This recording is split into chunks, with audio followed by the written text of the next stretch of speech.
Hello दोस्तों, तो जैसा कि पिछले एपिसोड में हमने देखा कि यहाँ पर आउटर शेक एकेडमी की वेकेशंस लग चुकी थी। साथ ही साथ मिस जावियर ने यहाँ पर अपनी क्लास को एक असाइनमेंट दे दिया था, जहाँ उनके मुताबिक अगर किसी भी डिसाइपल के पास सेकंड सोल रिंग नहीं होगी तो वो दोबारा से आउटर शेक एकेडमी नहीं आ सकता। ये बात जानते हुए यूहाओ टियानमिंग के साथ एक्सट्रीम नॉर्थ की तरफ रवाना हो जाता है, जहाँ टियानमिंग ने यूहाओ से वादा किया था कि वहाँ जाने के बाद मैं तुम्हें एक सेकंड सोल रिंग जरूर दिलाऊंगा। लेकिन यूहाओ को मालूम नहीं था कि वो सोल रिंग किसी और की नहीं बल्कि सेकंड ग्रेड किंग की होगी, जो कि बहुत ही ज्यादा खतरनाक है। यहाँ ठंड की वजह से यूहाओ की भी हालत बहुत ही ज्यादा खराब हो चुकी थी, इसलिए वो खुद को टियानमिंग के बनाए हुए एक इग्लू में छुपा लेता है, जबकि दूसरी तरफ टियानमिंग अपनी सोल पावर का इस्तेमाल करते हुए वहाँ पर मौजूद बीस्ट को भगाने की कोशिश कर रहा था। अब आगे तो नेक्स्ट एपिसोड के शुरू में हम देखते हैं जहाँ पर टियानमिंग अपने स्पिरिचुअल पावर्स को कंबाइन करके आइस जेड स्कॉर्पियन एम्प्रेस को बुलाने की कोशिश कर रहा था। लेकिन यहाँ पर टियानमिंग की आवाज किसी लड़की की तरह सुनाई दे रही थी, जो कि कह रही थी कि आइस एम्प्रेस यहाँ पर आ जाओ, मैं जल्द ही एक्सट्रीम नॉर्थ को छोड़कर जाने वाली हूँ, लेकिन उससे पहले मुझे तुमसे एक जरूरी बात करनी होगी। यूहाओ वो आवाज सुनकर हैरान होते हुए टियानमिंग से सवाल करते हुए पूछता है कि आखिर ये किसकी आवाज है, जिस पर टियानमिंग जवाब देते हुए कहता है कि ये स्नो गर्ल की आवाज है, जो कि 7 लाख साल पुरानी सोल बीस्ट है। मैंने उसकी आवाज को कॉपी कर लिया, साथ ही साथ मैं उसके ब्रेथ को भी आसानी के साथ जनरेट कर सकता हूँ, जिसकी वजह से आसपास के इतने सारे बीस्ट डरकर भागना शुरू हो गए थे। इवन कि आइस जेड स्कॉर्पियन बीस्ट भी यहाँ ये बात सुनकर तेजी के साथ उसी तरफ बढ़ रही थी, क्योंकि वो अपनी बहन स्नो गर्ल से मिलना चाहती थी। उसे समझ नहीं आ रहा था कि आखिर यहाँ पर 7 लाख साल तक कल्टीवेशन करने के बाद आखिर मेरी बहन इस एक्सट्रीम नॉर्थ को छोड़कर क्यों जाना चाहती है। लेकिन यहाँ लोकेशन पर आने के बाद बिग बिग काफी ज्यादा गुस्से में आ जाती है, क्योंकि उसे वहाँ पर बुलाने वाली उसकी बहन नहीं बल्कि टियानमिंग था, जिसने यूहाओ का फॉर्म लिया हुआ है। ये देखकर तो बिग बिग गुस्से में कहती है कि आखिर तुम्हारी हिम्मत कैसे हुई, तुमने स्नो गर्ल बनकर मुझे धोखा देने की कोशिश की, आखिर तुम हो कौन। जिस पर टियानमिंग शर्माते हुए जवाब देता है कि फिक्र मत करो, मैं तुम्हारा एक पुराना दोस्त हूँ। लेकिन दूसरी तरफ बिग बिग को इस बात का यकीन नहीं आता, वो यहाँ टियानमिंग पर हमला करना शुरू कर देती है। दूसरी तरफ इग्लू से यूहाओ यहाँ ये सारा नजारा देख रहा था, और वो आइस जेड स्कॉर्पियन बीस्ट की खूबसूरती देखकर समझ जाता है कि टियानमिंग यहाँ पर मुझे खींचकर क्यों लेकर आया। उसने बेशक मुझसे कहा था कि एक्सट्रीम नॉर्थ में मैं तुम्हें सेकंड मार्शल सोल रिंग दिला दूंगा, लेकिन उसका इरादा कुछ और है। वो शायद यहाँ इस लड़की से प्यार करता है। जबकि दूसरी तरफ हम देखते हैं कि आइस स्कॉर्पियन काफी जरा गुस्से में आ चुकी थी। वो यहाँ यूहाओ की बॉडी में मौजूद टियानमिंग पर गुस्सा करते हुए कहती है कि बेशक तुम मुझसे यहाँ पर मिलने के लिए आ गए, तुमने अपने स्पिरिचुअल फॉर्म का इस्तेमाल करके मुझे यहाँ पर बुलाने की गलती की और खुद छुपे रहे। लेकिन चूंकि अब तुम यहाँ पर आ चुके हो तो तुम वैसे भी जिंदा नहीं बचने वाले, मैं तुम्हारी जान ले लूंगी, क्योंकि मैं यहाँ की एक सबसे ज्यादा स्ट्रॉन्गेस्ट बीस्ट हूँ। ये कहते साथ ही आइस जेड स्कॉर्पियन ने सीधे टियानमिंग पर हमला करना शुरू कर दिया था। जबकि दूसरी तरफ हम देखते हैं कि टियानमिंग यूहाओ से कहता है कि यूहाओ अब तुम्हें थोड़ी देर ठंड बर्दाश्त करनी होगी, क्योंकि मैं अपनी स्किल लेकर जा रहा हूँ। टियानमिंग के ऐसा करने की वजह से हम देखते हैं कि यूहाओ को काफी ज्यादा ठंड लग रही थी। वो वहीं पर बैठकर कल्टीवेशन करना शुरू कर देता है ताकि वो कुछ देर तक इस ठंड को बर्दाश्त कर सके। जबकि बाहर की तरफ मौजूद टियानमिंग यहाँ पर आइस जेड एम्प्रेस को बनाने की कोशिश कर रहा था। वो यहाँ पर उससे कहता है कि बेशक तुम यहाँ की एक बहुत ही ज्यादा ताकतवर बीस्ट हो, 4 लाख साल तक तुमने कल्टीवेशन कर ली, लेकिन आगे क्या होगा तुम्हें तो मालूम ही है कि हर 1 लाख साल बाद तुम्हारा हेवनली ट्राइबोल्यूशन होगा। तुम आखिर कितनी बार हेवनली ट्राइबोल्यूशन एग्जाम को पास करोगी, क्योंकि हर बार वो पहले से ज्यादा खतरनाक हो जाता है। जो सुनकर आइस जेड स्कॉर्पियन एम्प्रेस कहती है कि तुम मेरी फिक्र मत करो, और ये कहते साथ ही उसने आइस पावर का इस्तेमाल करते हुए यहाँ पर टियानमिंग पर हमला कर दिया, जिस अटैक के कारण टियानमिंग बहुत ही बुरी तरीके से इंजर्ड हो गया। यूहाओ इग्लू से ये सब देख रहा था, लेकिन वो ठंड के बारे टियानमिंग की कोई मदद नहीं कर सकता। दूसरी तरफ बिग बिग ऐसा करने के बाद काफी जरा खुश होते हुए सीधा यहाँ टियानमिंग की बॉडी के पास आ जाती है, जहाँ वो उसे चूरने की कोशिश कर रही थी। पर उसके ऐसा करते साथ ही अचानक टियानमिंग का ब्लड उसे जकड़ना शुरू कर देता है। असल में ये सब कुछ टियानमिंग की ही एक चाल थी। वो दिखने में बेवकूफ जरूर लगता है, लेकिन है बहुत ही ज्यादा समझदार, जो देखकर बिग बिग चिल्लाते हुए कहती है कि आखिर तुम्हारी हिम्मत कैसे हुई, तुमने धोखे से मुझे अपने ट्रिक में फंसा लिया। जबकि टियानमिंग उसकी ये बात सुनकर कहता है कि हाँ मैं ये बात अच्छे से जानता हूँ, लेकिन तुम भी दिमाग से काम लो। तुम्हें क्या लगता है कि तुम अपने 10 मिलियन कल्टीवेशन बेस तक पहुंच भी पाओगी? वहां तक पहुंचने से पहले ही तुम्हें हेवनली ट्राइबोल्यूशन एग्जाम मार देगा। लेकिन अगर तुम मेरी बात मानती हो और अपनी अभी की पावर्स का इस्तेमाल करके मेरे साथ हाथ मिला लेती हो, तो हम दोनों मिलकर एक गॉड को क्रिएट कर सकते हैं। यहाँ टियानमिंग ये सब कहते हुए साथ ही साथ बिग बिग को अपने ककून में जगड़ता भी जा रहा था, जहाँ बिग बिग लगातार स्लैश अटैक्स लगाते हुए उस ककून को तोड़ने की कोशिश करती है, लेकिन वो ट्रिक काफी ज्यादा पावरफुल थी। टियानमिंग बिंगमिंग से कहता है कि यूं झटपटाना बंद करो, तुम्हें अच्छे से मालूम होगा कि आज से 10,000 साल पहले ये हुआ था, एक इंसान गॉड में बदल चुका था। तब के वक्त मुझे मेरे क्लैन ने निकाल दिया था और मुझे अकेले ही रहकर अपने 1 मिलियन ईयर्स तक कल्टीवेशन करनी पड़ी। मैं उस इंसान का गॉड बनने में साथ नहीं दे पाया, क्योंकि अगर ऐसा काम मैंने किया होता तो आज के दिन में इमॉर्टल बन चुका होता।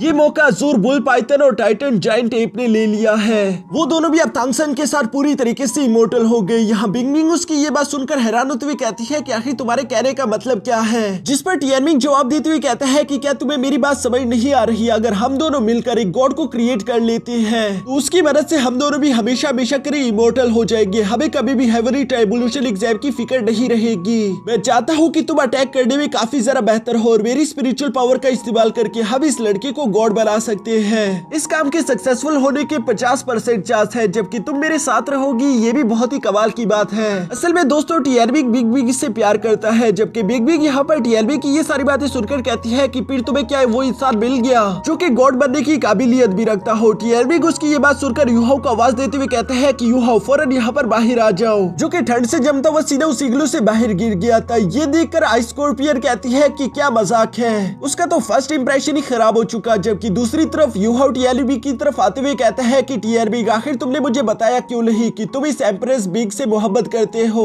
तुम्हारे साथ यहाँ पर आने में मैंने अपनी जिंदगी दाव पर लगा दी और तुमने मुझ पर इतना एतबार नहीं किया कि तुम मुझे ये सच बता सको। जो सुनकर टियानमिंग यूहाओ को जवाब देते हुए कहता है कि नहीं, ऐसी कोई बात नहीं, मेरा जो कुछ भी था वो सब कुछ मैंने तुम्हें दे दिया और जैसा कि मैंने तुमसे वादा किया था कि मैं तुम्हें एक सेकंड मार्शल सोल रिंग दिलाऊंगा, तो मैं बिल्कुल वही कर रहा हूँ। हाँ बेशक इसमें मुझे भी थोड़ा सा फायदा होगा, लेकिन इस बात से ज्यादा फर्क नहीं पड़ता। तुम्हें सच में लगता है कि मुझे तुम पर भरोसा नहीं है। और ये कहते हुए टियानमिंग अपनी प्यारी प्यारी बड़ी बड़ी आंखें यूहाओ को दिखा रहा था, जिसकी वजह से यूहाओ उसकी बात मान लेता है। साथ ही साथ टियानमिंग यूहाओ को बताता है कि आज से कई साल पहले बिंगमिंग ने मेरी जान बचाई थी। बेशक मैं चाहता हूँ कि वो भी मेरी कल्टीवेशन को चोरी करना चाहती थी, लेकिन उसने एटलीस्ट मेरी जान बचाने के लिए एक बड़े से बीस्ट को जान से मार दिया था। तभी से मैं उससे प्यार करने लगा हूँ। यूहाओ टियानमिंग की ये सारी बातें सुनकर उसे अजीब तरीके से देख रहा था, जिस पर टियानमिंग कहता है कि मुझे तुम्हारी सारी बातें समझ आ गई। मैं उसके साथ जबरदस्ती नहीं करना चाहता, बेशक मैं उसके साथ रहना चाहता हूँ, लेकिन साथ ही साथ मुझे उसकी फिक्र है। मैं नहीं चाहता कि वो अगले हेवनली ट्राइब्यूलेशन एग्जाम में मारी जाए। जो सुनकर बिंगमिंग यहाँ पर गुस्सा होती हुई कहती है कि उससे पहले तुम अपनी जान की फिक्र करो। और ये कहते साथ ही उसने यहाँ पर कैद में से ही यूहाओ पर हमला कर दिया,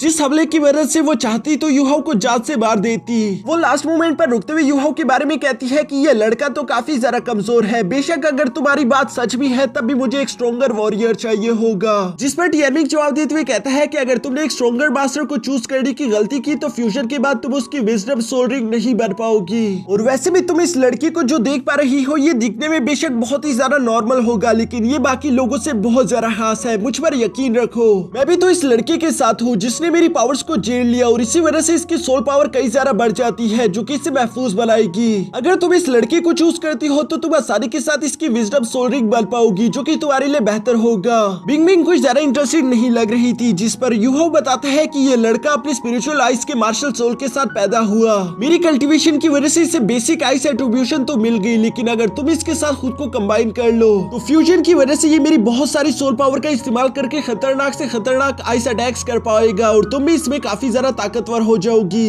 अब यहाँ ये सारी बातें सुनकर आइस जेट स्कॉर्पियन कहती है कि ठीक है टियानमिंग, तुमने जो कुछ भी कहा उसके मुताबिक ये लड़का बाकी के नॉर्मल लोगों से काफी ज्यादा ताकतवर होगा। तो अगर ये तुम्हारी प्रोटेक्शन के बगैर सिर्फ 10 मिनट तक भी मेरी पावर्स को झेल पाए, मैं इसे चूज करने के लिए तैयार हो जाऊंगी। जो सुनकर टियानमिंग कहता है कि नहीं, 10 मिनट तो काफी ज्यादा हो जाएंगे, लेकिन ये 5 मिनट तक टिक सकता है। तभी अचानक यूहाओ बीच में आते हुए कहता है कि मुझे तुम्हारी ये शर्त मंजूर है, अगर मैं तुम्हारी इस टेस्ट में पास नहीं हो पाता तब तो वैसे भी मैं तुम्हारे यकीन को जीत नहीं सकता। जिस पर जेड आइस एम्प्रेस कहती है ठीक है फिर चलो इस टेस्ट को शुरू किया जाए। जो कहते साथ ही हम देखते हैं कि बिंगमिंग ने यहाँ पर अपनी आइस पावर को इस्तेमाल करते हुए यूहाओ को जकड़ लिया था। साथ ही साथ वो किसी तरह की टेक्निक का इस्तेमाल करते हुए स्नोफ्लेक से लगातार यूहाओ पर हमले करते जा रही थी। यूहाओ को इस अटैक की वजह से काफी ज्यादा दर्द झेलने को मिल रहा था, क्योंकि ये अटैक्स लगातार उसके बोन्स पर हमले कर रही थी, जिसकी वजह से उसकी कई हड्डियां टूट जाती है। वो जोरों के साथ दर्द से चिल्ला रहा था, जो देखकर टियानमिंग यहाँ पर कहता है कि रुक जाओ, मैंने तुमसे पहले ही कहा था कि यूहाओ 5 मिनट से ज्यादा नहीं टिक सकता, वो मारा जाएगा। अगर तुमने उसे मार दिया तो हमारा प्लान पूरी तरीके से नाकाम हो जाएगा।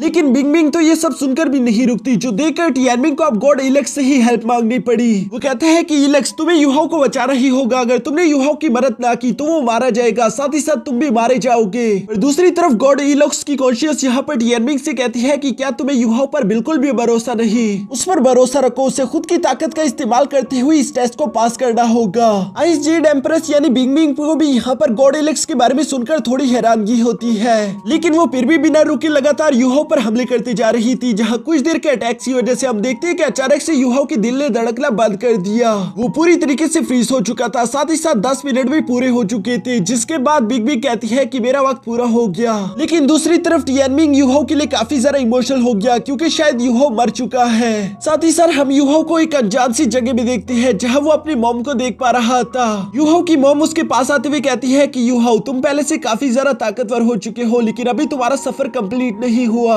यकीनन तुम एक दिन सबसे ज्यादा ताकतवर बनोगे, मुझे तुम पर पूरे यकीन है। युहाओ यहाँ पर अपनी मॉम को इतने वक्त के बाद देखकर इमोशनल हो जाता है, जबकि साथ ही साथ हम देखते हैं कि उसकी मॉम ने धीरे धीरे करके वहाँ से गायब होना शुरू कर दिया था। युहाओ भी ये देखकर इमोशनल होते हुए अपने मॉम के पीछे भागने की कोशिश करता है, जिसकी वजह से हम देखते हैं कि उसकी दिल दोबारा से धड़कना शुरू हो गया था और वो खुद को अनफ्रीज कर लेता है। ये देखकर तो आइस जेड स्कॉर्पियन एम्प्रेस काफी ज्यादा हैरान हो जाती है, जबकि दूसरी तरफ टिएनमिंग खुश होते हुए कहते हैं कि युहाओ तुमने कर दिखाया, तुमने 10 नहीं बल्कि पूरे 11 मिनट तक उसके अटैक को झेल लिया। जबकि साथ ही साथ यहाँ पर बिंगमिंग युहाओ से सवाल करते हुए पूछती है कि तुम्हें मौत से डर नहीं लगता। युहाओ से जवाब देने के लिए अपनी जगह पर खड़ा होते हुए कहता है कि मेरे बचपन का एक्सपीरियंस मेरे मौत से भी ज्यादा बुरा था, मैं वो बेइज्जती दोबारा बर्दाश्त नहीं कर सकता, बेशक उसके लिए मुझे 100 बार मरना पड़े, मुझे कोई अफसोस नहीं होगा। जो सुनकर बिंगमिंग युहाओ से कहती है कि तुमने अभी जो कुछ कहा उम्मीद है कि तुम फ्यूचर में इसी बात पर कायम रहोगे। जो सुनकर तो टिएनमिंग खुश होते हुए कहता है कि बिंगमिंग मतलब तुमने हमारा साथ देने के लिए हाँ कर दी। बिंगमिंग भी यहाँ पर एक्टिंग करते हुए कहती है कि मैं तुम्हें मौका नहीं बल्कि युहाओ को मौका दे रही हूँ, और वैसे भी मेरे पास रास्ता क्या है, क्या तुम देख नहीं पा रहे कि तुमने मुझे यहाँ पर ट्रैप करके रखा हुआ है, उसके बाद भी तुम मेरी मर्जी मुझसे पूछ रहे हो। अगर मैं तुम्हारी बात ना भी मानूं तब भी तुम लोग चाहो तो आसानी के साथ मुझे अपना सोल रिंग बना पाओगे। जो सुनकर टिएनमिंग उसे अपने ककून की ट्रैप से आजाद करते हुए कहते हैं कि बिंगमिंग तुम मुझ पर भरोसा रखो, मैं तुम्हें यकीन दिलाता हूँ कि तुम्हें अपनी इस फैसले पर बिल्कुल भी पछतावा नहीं होगा। दूसरी तरफ बिंगमिंग आजाद होते साथ ही यहाँ पर युहाओ को अपने साथ हवा में ले जाती है, जबकि उसने अपनी बॉडी से सोल को बाहर निकालते हुए सीधा युहाओ की बॉडी में ट्रांसफर कर दिया, जिसकी वजह से बिंगमिंग युहाओ के सोल सी में पहुंच जाती है, जहां पहुंचते साथ ही सबसे पहले टिएनमिंग उसे वेलकम करने के लिए तैयार खड़ा था। वो बिंगमिंग को बताता है कि आज से ये हमारा नया घर होगा, जहां तभी अचानक बिंगमिंग की नजर साइड पर अचानक ग्रे एयर पर पड़ जाती है, जिसे देखते वो हैरान होते हुए सवाल कर रही थी कि आखिर वो क्या है, जिसके बारे में टिएनमिंग जवाब देते हुए कहता है कि ये एक बहुत ही लंबी कहानी है, बाद में मैं तुम्हें इसके बारे में समझाऊंगा। साथ ही साथ टिएनमिंग यहाँ पर युहाओ से कह रहा था कि तुम्हारे पास जो लेफ्ट आर्म पे सोल बोन है अब उसका इस्तेमाल करके तुम इसकी बॉडी को खुद के साथ फ्यूज करो। और दोस्तों आप लोगों को याद ही होगा कि ये सोल बोन युहाओ को मिस यावियो ने दिया था, जबकि साथ ही साथ उसने युहाओ को ये भी बताया था कि इसका इस्तेमाल करके किसी भी सोल बॉडी को तुम आसानी के साथ अपने साथ फ्यूज कर पाओगे। यहाँ भी बिल्कुल वही हो रहा था, जहाँ युहाओ सोल बोन का इस्तेमाल करते हुए आइस जेड स्कॉर्पियन बीस्ट की बॉडी को खुद के साथ मर्ज करने की कोशिश करता है। इसकी वजह से युहाओ को काफी ज्यादा तकलीफ झेलनी पड़ रही थी, जो देखकर बिंगमिंग यहाँ टिएनमिंग से कहती है कि बेशक तुम एक बहुत बड़े नमूने हो, लेकिन मानना पड़ेगा कि तुम्हारी चॉइस बिल्कुल भी खराब नहीं।